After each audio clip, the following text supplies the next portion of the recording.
My name is Rica Letargo. I would like to discuss the history of agrarian reform in the Philippines. So first of all, we need to know what is agrarian reform.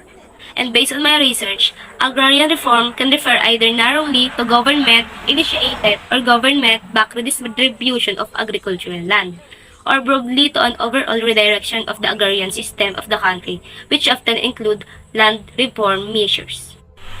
In Spanish era, the Spanish crown made a law in 1865 ordering landholders to register their landholdings. Only those who were aware of this decrease benefited. Ancestors' land were claimed and registered in other people's name.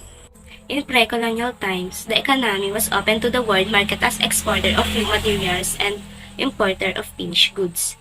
The agricultural exports were mandated and hacienda system was developed as a new form of ownership. More people lost their lands and were forced to become tillers.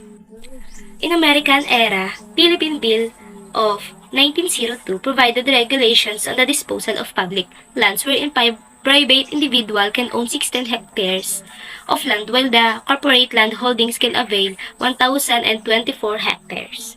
Commonwealth period. During the American colonial period, tenant farmers complained about the sharecropping system, as well as by the dramatic increase in population, which added the economic pressure to the tenant farmers' families.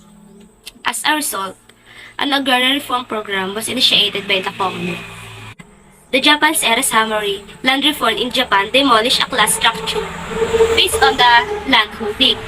Landlords were no longer supreme and rural society was restricted, so the rural population became supportive of the ruling Conservative Party, but land reform had little effect on agricultural production. We have the evolution of initiative on land reform. Some of the agrarian reform laws were passed during the administration of President Quezon. First, Republic Act No. 4054, or the Rice Tenancy Law, was the first law on crop sharing which legalized the 50-50 share between the tenant and the landlord. With corresponding support, the tenants protected them against abuses of landlords.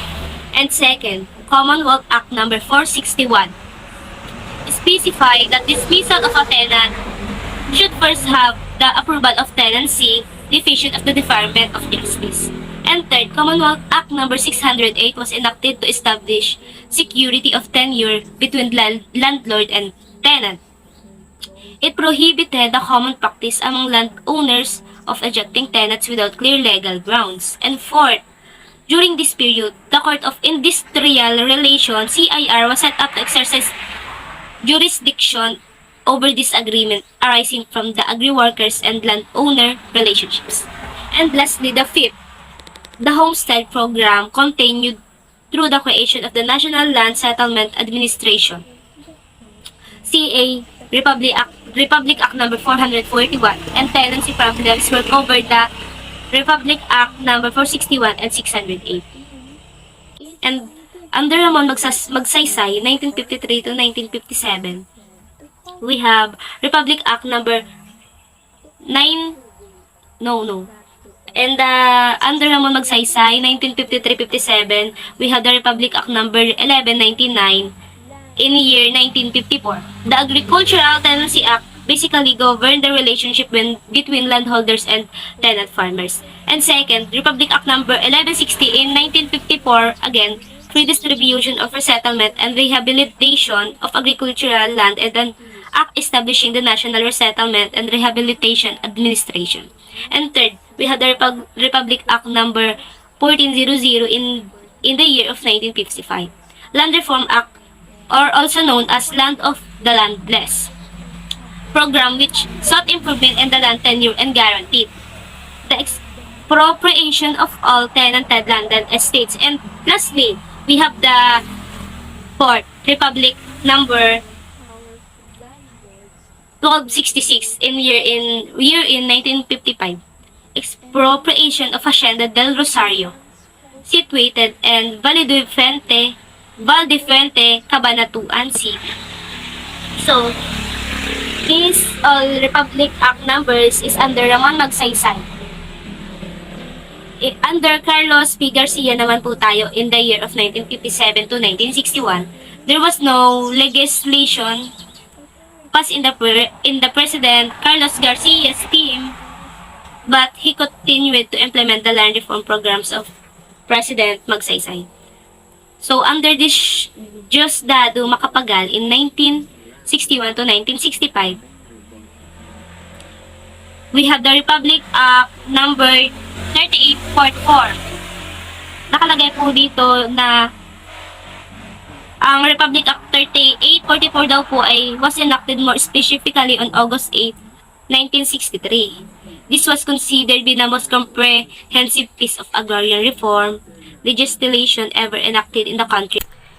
Under Joseph Ejercito Estrada in the year of 1998 to 2001, during this administration na magkabalikat para sa kaunlarang agraryo, kung tawagin magsasaka, which was launched, which is directed for the investors to bring in capital, technology, and management support, while the farmers will contribute at most the use of their land itself. The magsasaka aims to encourage investors to bring investments into the countryside and to enhance the income of the farmers through joint venture schemes and contract growing schemes. And under Gloria Macapagal Arroyo, year 2001 to 2010, the GMA administrations has adopted the Bayanihan concept as the implementing framework for CARP. Bayan means people, as a united people working together for the successful implementations of agrarian reform.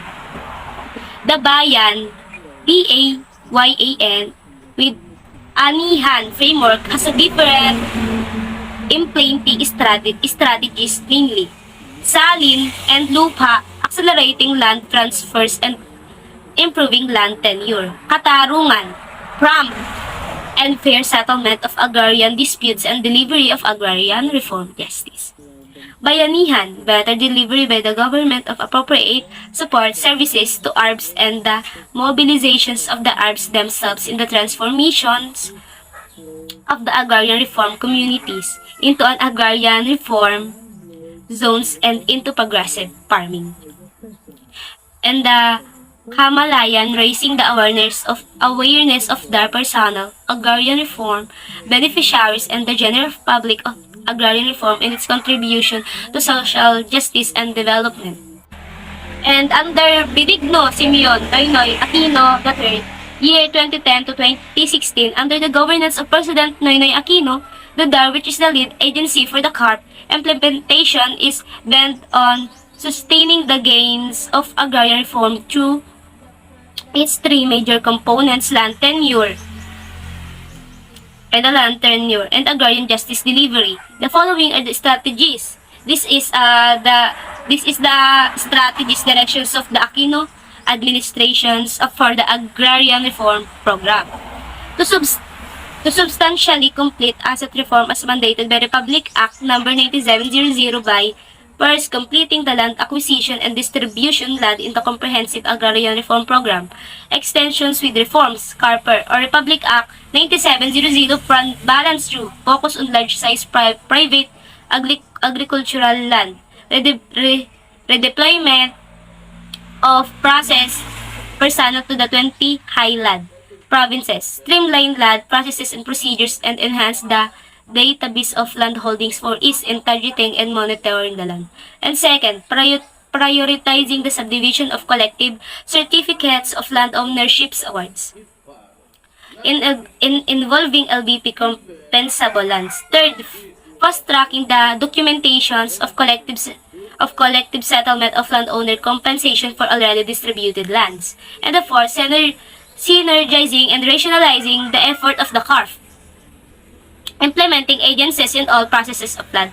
Fifth, partnership with the civil society organization in the delivery of LTI services, particularly the large-size private and agricultural lands.